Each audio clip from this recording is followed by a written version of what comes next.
Hello, I'm going to do a book review here. I've never done one before. I'm just going to kind of go at it freely. This isn't prepared in advance or anything like that. It's just what I thought. So I read this book called The Lost World of Genesis 1 by John H. Walton. Um, Very fascinating book. It's actually not a very long read at all. It's like 170 some pages, I think. I really like this book because it addresses, um, though not directly, it addresses what I would call bad apologetics when it comes to religion.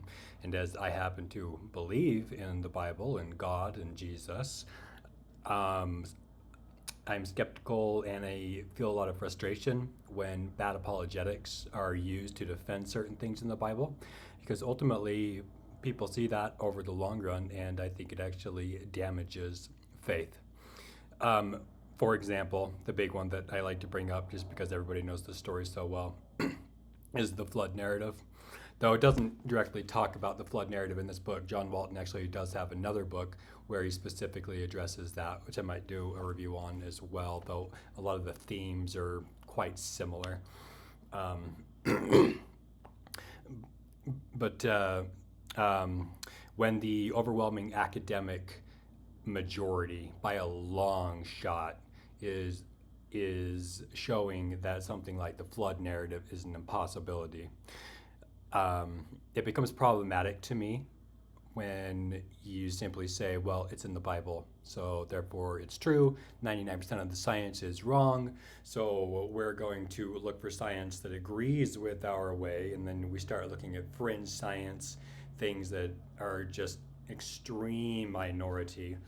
And this is a big issue in religion, bad apologetics, and something that I actually adamantly fight against in my own religious faith. Though obviously, I feel like most people don't agree with me in my own religious faith, but that's okay. I continue the fight because I do think it damages faith. Um, but taking that flood narrative, for example, the academic majority consensus, there's no way it could have happened. There's several reasons for it. And as this is a biblical scholarship channel, I'm not going to get into the science behind it. But what I can say, sorry, this is kind of a tangent off of the book, but some of the themes are similar ultimately. When we understand ancient Near Eastern cosmology and the way that they thought, in their world, they had waters above this massive dome that would hold the waters above them. And the waters in ancient Near Eastern context, in their context, was a state of being unorganized. It was like an unorganized chaos, and out of the waters, everything is created. So they believe that the waters are above the Great Dome and that there are also waters beneath the earth. Um, and that the waters would leak down through the domes by the gods, multiple gods. The gods would allow this to happen, where the waters would collect in the clouds and subsequently fall. So we read in Genesis of this same cosmology is a part of it. It's really cool if you really understand it all. Um, the waters are falling from above the great dome, and then it also talks about the waters coming up from the deep.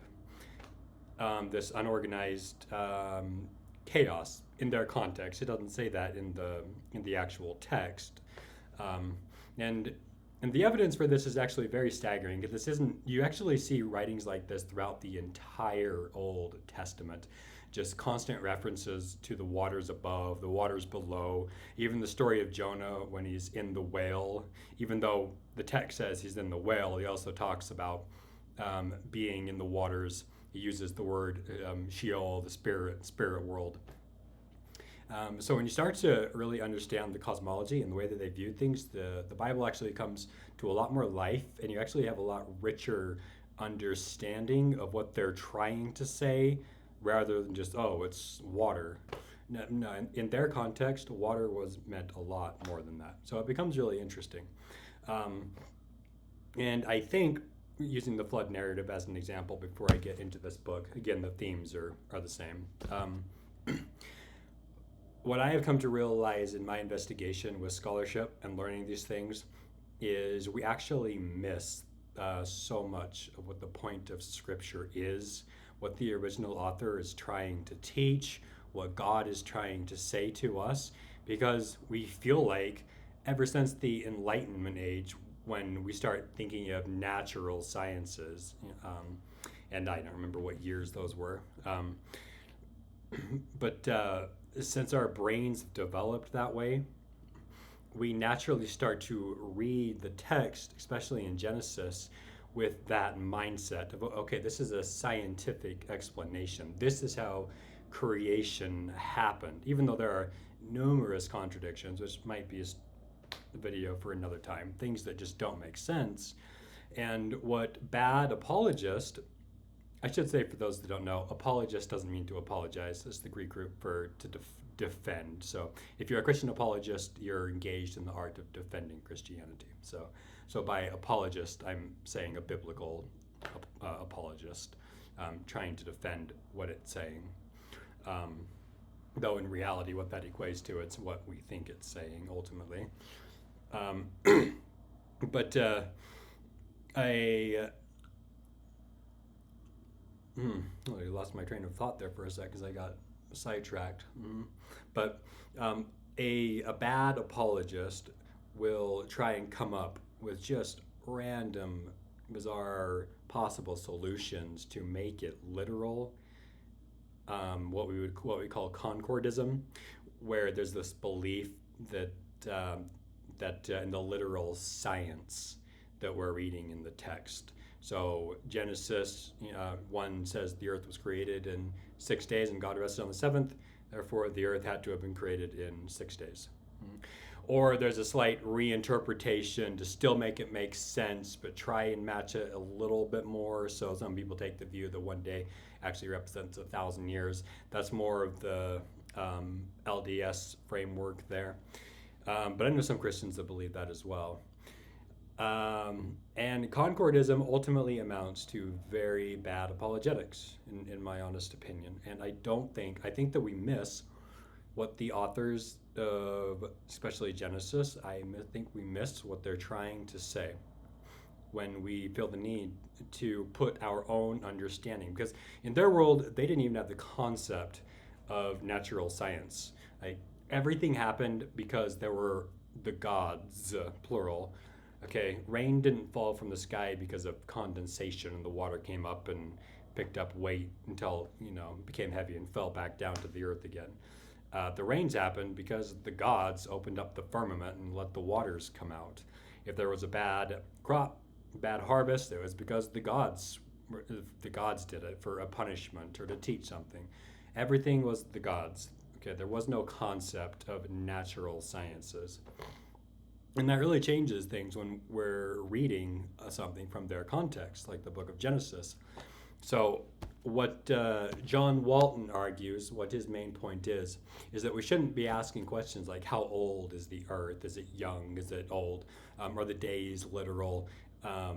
Is evolution a hoax? Or is there truth to that? That engages the wrong questions that the author's trying to bring up.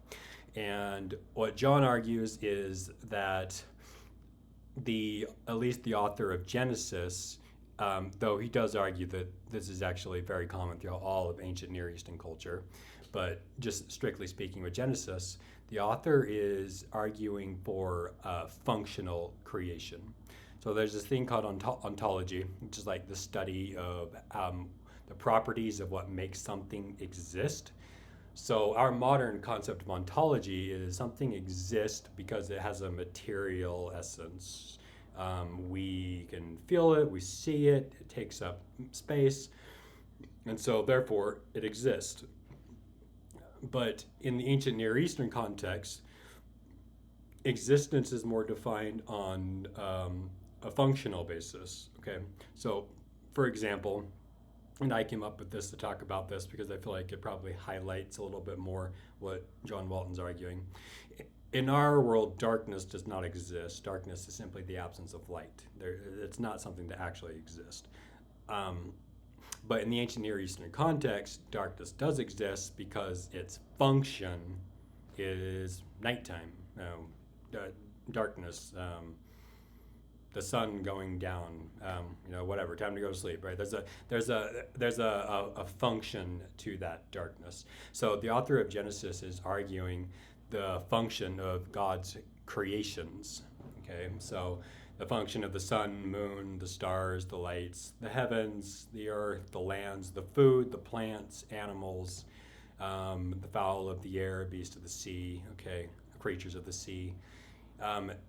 Everything is being argued from a state of function. So the author is talking about why God is creating and what he is creating for, okay? And that changes the way that we read it. And in my opinion, it actually brings us closer to God because we're taking a deeper understanding of what the author is trying to say. This isn't a text to explain science to us, okay? They didn't think in those terms at all. They thought in terms of purpose and purpose and function. Okay, there's I can't remember the Greek word for the study of purpose. It's like pleiography. If somebody can think of that, they should put it up. I can't remember what it is, but that was what they were a lot more invested in. Okay, so I would recommend this book if you're really interested. This is actually written a lot more for lay people. It's not an extremely academic work, though the person that wrote it is very academically minded. It is written for more of a lay person that's just trying to understand these things better. So it actually is a very easy read. It was very fascinating, opened my mind up to a lot of different ideas that have helped me to understand things better. And it provides good explanations for these things that quite honestly deepen faith, at least as deepened my faith. So I think if there's anything else that comes to mind, I think that's it. So I recommend it. It's a short, easy read. If you read it, let me know what you think. Thanks for watching.